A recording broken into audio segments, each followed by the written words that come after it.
Živimo na modrem planetu. 8. junij je svetovni dan oceanov.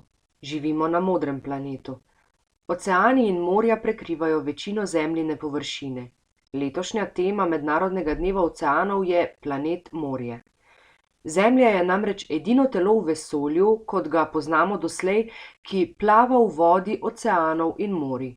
Sestavo morij ljudje nosimo v sebi, saj je identična sestavi vode v telesu človeka, pri čemer je naše telo dejansko vreča vode, v kateri stalno potekajo življenjski procesi.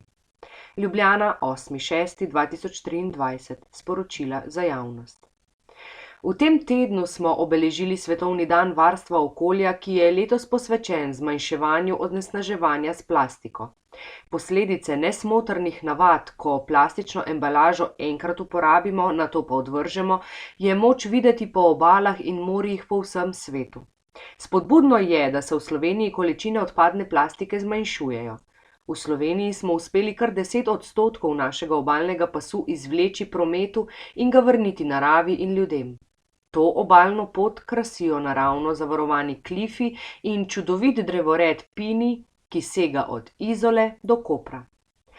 Slovenska zgodba vrnitve obale naravi je izjemen primer tudi na svetovni ravni in dokazuje, da se znamo poenotiti v skrbi za naše okolje. Želim si, da nas tovrstna enotnost vodi tudi vnaprej po vsej Sloveniji in širše po svetu v skrbi za ohranjanje našega modrega planeta.